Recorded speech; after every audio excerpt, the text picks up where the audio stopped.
Hello everyone, welcome back to knowledge fast friends. तो friends, आज की क्लास में हम पढ़ेंगे important chapter food nutrition and health. जी हाँ, ये चैप्टर बहुत ही इम्पोर्टेंट है। तो चलिए आज की क्लास को स्टार्ट करते हैं। तो देखिए, फूड न्यूट्रिशन एंड हेल्थ, यहाँ पर हम कई सारी चीजें कवर करेंगे। पहले तो देखेंगे कि हेल्थ क्या है। तो हेल्थ देखिए, पर्सन के social, mental and physical wellbeing जो है उसे हेल्थ कहते हैं। किसी भी पर्सन की social, mental and physical wellbeing को हेल्थ कहते हैं। तो health, if a health of a person is good, everything seems good. तो देखिए फ्रेंड्स, जो हेल्थ होती है, अगर हमारी हेल्थ ही खराब है तो हमें कुछ भी करने में मज़ा नहीं आता है, मतलब कुछ अच्छा नहीं लगता है। और अगर हमारी हेल्थ अच्छी होती है, हमारी बॉडी कंडीशंस अच्छी होती हैं, तो हम जो भी काम करते हैं उसमें हमारा मन भी लगता है और करने में इंटरेस्ट भी आता है। तो देखिए, हेल्थ का अच्छा होना बहुत ज़रूरी है। देखिए, health is influenced by many factors, that is genetic, environmental, social and psychological. तो जो हेल्थ है हमारी, वो कई सारे फैक्टर्स से इन्फ्लुएंस्ड है। देखिए, जैसे कि यहाँ पर genetic factors, environmental factors, social and psychological factors. Health जो है कई सारे और फैक्टर्स से अफेक्ट होती है, जैसे कि इंटरनल फैक्टर्स और एक्सटर्नल फैक्टर्स। अगर इंटरनल फैक्टर्स की बात करें तो इंटरनल फैक्टर्स में जो हमारे बॉडी के टिश्यूज हैं, ऑर्गन सिस्टम्स हैं, ये सारे ही फैक्टर्स एक इम्पॉर्टेंट रोल प्ले करते हैं। और एक्सटर्नल फैक्टर्स में जैसे पोल्यूशन, सनलाइट, टेम्परेचर्स, तो ये सारे एक्सटर्नल फैक्टर्स हैं जो हमारी बॉडी, जो हमारे वेलबींग को, जो हमारे हेल्थ को इफेक्ट करते हैं। हमारी हेल्थ जो है कब बिगड़ती है? Any disruption in day to day life with activities can damage health. तो थोड़ा भी, कुछ भी, जैसे डिस्टरबेंस अगर हमारी हेल्थ में होता है, हमारी day to day life activities में होती हैं, तो वो जो है हमारी हेल्थ को कहीं ना कहीं इफेक्ट करती है और डैमेज भी करती है। तो अगर एक्सटर्नल फैक्टर्स देखें हम, तो external factors are responsible for disorders in body. तो देखिए, जो एक्सटर्नल फैक्टर्स जो अभी हमने बात की, जैसे सनलाइट है, पोल्यूशन है, तो ये हमारे बॉडी को इफेक्ट करते हैं और कई सारे डिसऑर्डर्स का एक रीजन बन जाते हैं। लेकिन अगर हम कुछ डिसऑर्डर्स की बात करें, जैसे कि सिकल सेल एनीमिया है, कलर ब्लाइंडनेस है, हीमोफीलिया है, तो ये सारी चीजें क्या हैं? ये सारे जेनेटिक डिसऑर्डर्स हैं, यानी कि ये बाय बर्थ ही ये किसी इंडिविजुअल को जेनेटिकली ये मिलते हैं। तो देखिए, हेल्थ जो है एक बहुत इंपॉर्टेंट रोल प्ले करता है हमारी लाइफ को जॉयफुल बनाने में। हमारे जो है एक्टिविटीज हैं, जैसे कि डे टू डे एक्टिविटीज है, उनको बेटर करने में, हमारे ह्यूमन बॉडी को एक अच्छा, हैप्पी और चेयरफुल एनवायरनमेंट प्रोवाइड करने के लिए गुड हेल्थ का होना बहुत जरूरी होता है। तो देखिए, अब हम देखते हैं community health centres in India. तो हेल्थ सेंटर्स जो है, कई तरह के हेल्थ सेंटर्स हैं इंडिया में जो रन हो रहे हैं। तो देखते हैं कि पहला है यहाँ पर म्युनिसिपल कॉर्पोरेशन है, हो गया, गवर्नमेंट हॉस्पिटल्स हो गए, सेंट्रल गवर्नमेंट हेल्थ सर्विसेज हैं, एम्प्लॉय स्टेट इंश्योरेंस हॉस्पिटल्स, तो employ state insurance hospitals, Indian council of medical research. तो देखिए, वर्ल्ड हेल्थ ऑर्गेनाइजेशन, जिसे हम WHO भी कहते हैं, कम्युनिटी हेल्थ सेंटर्स हैं, प्राइमरी हेल्थ सेंटर्स हैं। तो ये सारे ही हेल्थ सेंटर्स हैं जहां पर जाकर हम अपनी हेल्थ को बेटर और इम्प्रूव कर सकते हैं। तो देखिए, अब हम देखते हैं कि conditions essential for good health. तो पहला है यहाँ पर न्यूट्रिशन। तो न्यूट्रिशन को देखते हैं, इसका definition: the process of procurement of substance necessary for growth, development, maintenance and activities performing different functions. तो ये यहाँ पर है न्यूट्रिशन। तो बहुत ही इसेंशियल है हमारे पंपिंग ऑफ हार्ट के लिए, हमारे हार्ट को प्रॉपर ब्लड सप्लाई देने के लिए, नर्व कंडक्शंस के लिए, ब्रीदिंग, मस्कुलर एक्टिविटीज के लिए। तो जो न्यूट्रिशन है, ये इन सारी ही एक्टिविटीज, जो ये बॉडी के सारी ही एक्टिविटीज हैं, इन सब के लिए बहुत ही इम्पोर्टेंट है। तो देखिए, दूसरी कंडीशन है पर्सनल एंड डोमेस्टिक हाइजीन। तो इसमें हमारा जो पर्सनल हाइजीन है, like bathing, brushing, wearing clean clothes, ये सारे ही हमारे पर्सनल हाइजीन है।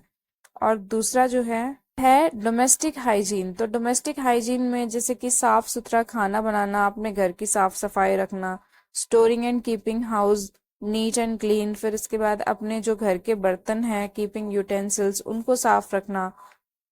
तो देखिए third condition for good health है जो प्रॉपर हैबिट्स होते हैं हमारे, लाइक हम अच्छी हैबिट्स को फॉलो कर सकते हैं, और जो बुरी हैबिट्स हैं, जो गंदी हैबिट्स हैं, उनको अवॉइड करके, like bad habits like smoking, drinking alcohol in the form of whisky, wine, liquor, तो ये सारे ही बैड हैबिट्स में आते हैं। इनको हमें अवॉइड करना चाहिए गुड हेल्थ के लिए। Excessive alcohol damages liver and proves to be fatal. Fatal यानी कि जान के लिए हानिकारक जो होता है, तो इसलिए अल्कोहल को अवॉइड करना चाहिए। नेक्स्ट देखते हैं नारकोटिक ड्रग्स। नारकोटिक ड्रग्स क्या हैं? जो हमारे नर्वस सिस्टम को पूरी तरह से डिस्ट्रॉय कर देते हैं स्लोली, जैसे कि हेरोइन है, मॉर्फिन है। तो ये जो मॉर्फिन और हेरोइन है, ये ओपियम एक ट्री है, उसका नाम है ओपियम। तो उन तो ओपीएम से जो है हेरोइन और मॉर्फिन डिराइव होता है, यानी कि हमें जो हेरोइन और मॉर्फिन जो ये ड्रग्स हैं, ये ओपीएम ट्री से मिलते हैं। नेक्स्ट है cocaine, derive from Coca leaves. तो ये जो कोकेन है, ये भी एक ड्रग होता है। तो they can cause physical and mental diseases, they can damage two eyes, years etcetera, यानी कि ये हमारे जो पूरी बॉडी के सिस्टम्स को ही ऑलमोस्ट बिगाड़ देती है।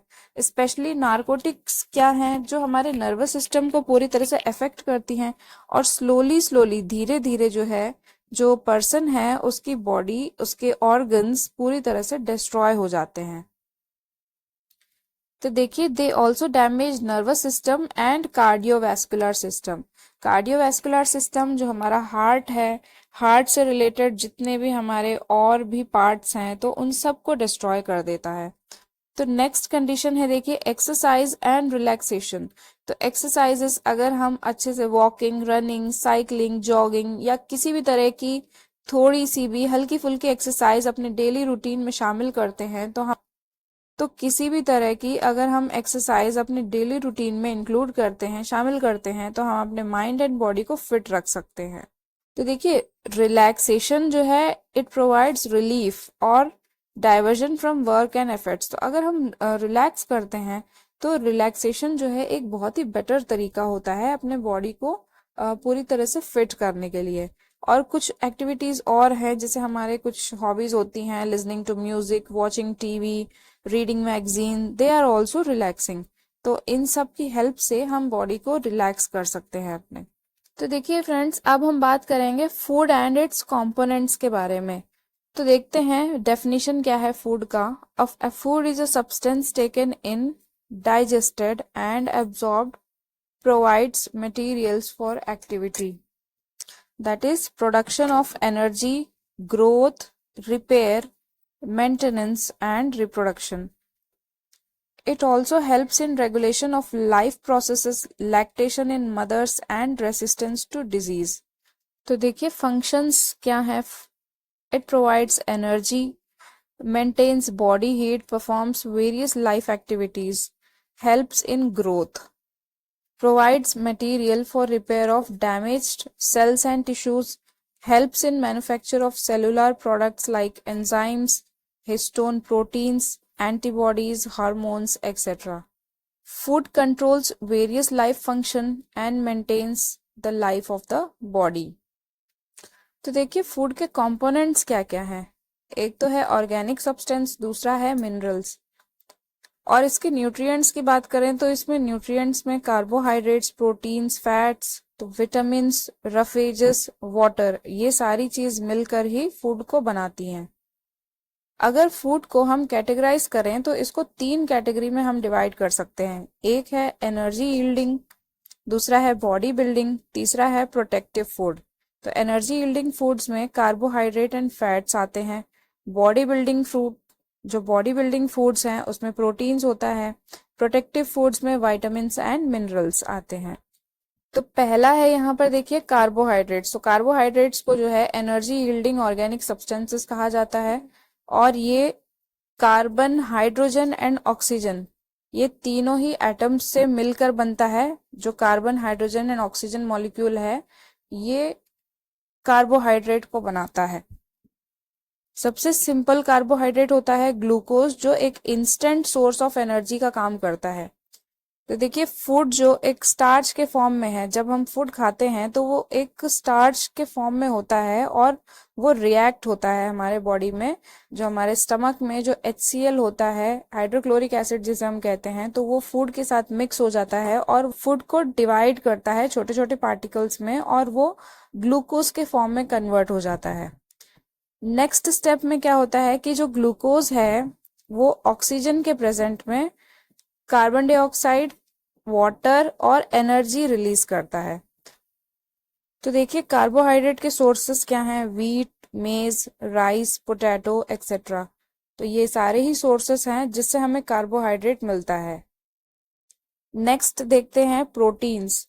तो प्रोटीन, जो ये टर्म है protein, it was first time coined by J Berzelius, यानी कि इन्होंने, ये साइंटिस्ट थे, इन्होंने प्रोटीन जो वर्ड है फर्स्ट टाइम इनके द्वारा ही दिया गया था।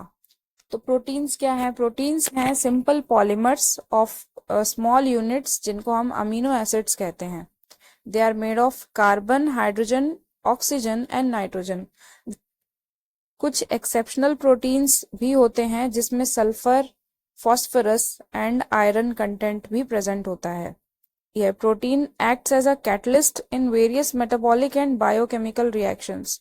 तो बॉडी में जो बहुत से रिएक्शंस होते हैं तो उसमें एक कैटलिस्ट का काम करती है protein.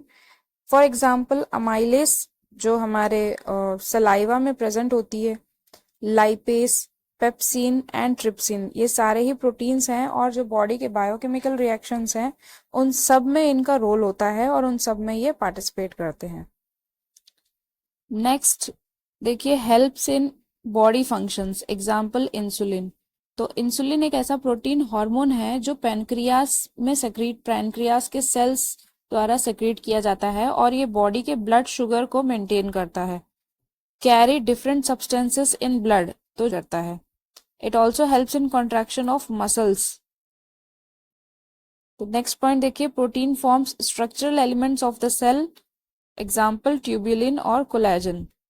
Protective proteins called antibodies help to fight infection in our body. Proteins help in growth and functioning. Its deficiency causes physical and mental growth. तो देखिए, एग्जाम्पल जो डिजीजेस हैं प्रोटीन की कमी से जो बॉडी में होती हैं वो है मेरास्मस एंड क्वेशियरकर। ये प्रोटीन डेफिशिएंसी डिजीजेस हैं। नेक्स्ट है fats. Fats are known as lipids. तो फैट्स का जो दूसरा नाम है वो है लिपिड्स। फैट्स किससे बने हैं? फैटी एसिड्स एंड ग्लिसरॉल से। They are made of carbon, hydrogen and oxygen atoms. तो यहाँ पर 3 एटम्स हैं फैट्स जिससे बने हैं, वो है कार्बन, हाइड्रोजन एंड ऑक्सीजन। अगर बात करें सोर्स की, तो ये एनिमल एंड वेजिटेबल 2 सोर्सेस से हमें मिलता है। एनिमल सोर्स में मिल्क, चीज, बटर, घी, मीट, ऑयली फिशेस वगैरह, ये सारे एनिमल सोर्सेस हैं। वेजिटेबल्स की बात करें तो जो सारे ऑयल्स हैं like coconut, sesame, sunflower, almond, walnut, groundnut, soybean, तो ये सारे ही इन सब चीज़ों से जो ऑयल बनता है उन सारे ही ऑयल्स में फैट्स प्रेजेंट है। और फैट्स जो है 20 डिग्रीज में, जो रूम टेम्परेचर का 20 डिग्रीज सेल्सियस रूम टेम्परेचर पे fats are solid, and if liquid at this temperature they are called oils. तो this property of fat depends on the type of fatty acid present in the fat. तो इसके जो fatty acids हैं वो 2 types हैं। एक तो है saturated fatty acid. Saturated fatty acids जिसमें बटर, कोकोनट ऑयल और एनिमल फैट्स तीनों ही आते हैं। तो बटर देखिए किससे बना है, एक तो ब्यूटेरिक एसिड और दूसरा पाल्मिटिक एसिड। तो ब्यूटेरिक एसिड में 4 कार्बन्स होते हैं, पाल्मिटिक में 16 कार्बन्स होते हैं। कोकोनट ऑयल में ऑक्टेनोइक एसिड प्रेजेंट है, एनिमल फैट में स्टेरिक एसिड प्रेजेंट है। अनसैचुरेटेड फैटी एसिड में ये लिक्विड फॉर्म में प्रेजेंट होता है रूम टेम्परेचर में। The fats containing this are called unsaturated fats और oils. Example vegetable oil such as groundnut oil, linseed, cottonseed, olive oil, ये examples हैं। जिसमें अनसैचुरेटेड फैटी एसिड्स मिलता है।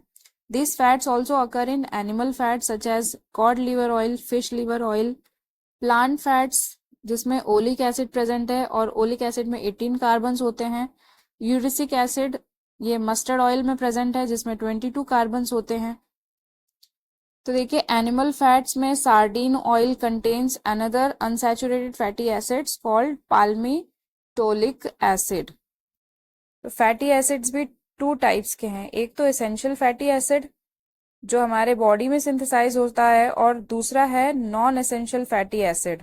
तो ये हमारे बॉडी में सिंथेसाइज नहीं होता है, ये हमें एक्सटर्नल सोर्स से ही मिलता है। तो देखिए हाइड्रोजिनेशन क्या है? Hydrogenation is conversion of oil into semi solid form और सॉलिड फैट। एग्जाम्पल डालडा, रथ, वनस्पति घी, ये सारे जो है हाइड्रोजिनेशन के ही एग्जाम्पल्स हैं। फंक्शन ऑफ फैट्स, तो ये इंसुलेशन का काम करते हैं, बॉडी को प्रोटेक्ट करते हैं। It helps in absorption of various materials in the body, acts as reserve food material, improvement of physique, protection of hair, forms components of cell organelles. तो देखिए saturated fatty acids easily cholesterol के form में convert हो जाता है body में और ये बहुत सारे डिजीजेस का कॉज है। तो जैसे हार्ट डिसऑर्डर्स हैं, आर्टियोस्क्लेरोसिस है, हाई बीपी है, ये सारे ही डिजीजेस हाई कोलेस्ट्रॉल लेवल्स की वजह से हमारे बॉडी में होते हैं। यानी कि saturated fatty acids are not good for health, हम ये कह सकते हैं। तो फ्रेंड्स आज के वीडियो में हम इतना ही बात करेंगे क्योंकि वीडियो बहुत ज़्यादा लंबी हो जाती है और आपके लिए भी बोरिंग हो जाता है कि आप इतनी ज़्यादा देर तक वीडियो को देखें कंटिन्यूसली। तो इसका जो सेकंड पार्ट है जिसमें हम विटामिन्स, मिनरल्स, रफेजेस, वाटर, इन सब टॉपिक्स के बारे में डिस्कस करेंगे। तो इसका सेकंड पार्ट लेकर आएंगे, तो नेक्स्ट वीडियो में हम इन सब चीज़ों के बारे में बात करेंगे। तो आज की वीडियो में बस इतना ही, हम मिलते हैं अपने नेक्स्ट वीडियो में। और अगर आपको वीडियो अच्छी लगी हो तो आप वीडियो को लाइक शेयर करें, चैनल को सब्सक्राइब करें, बेल आइकन को प्रेस करें जिससे आपको वीडियो के अपडेट्स मिलती रहें। तो चलिए फ्रेंड्स मिलते हैं, तब तक के लिए bye bye and take care.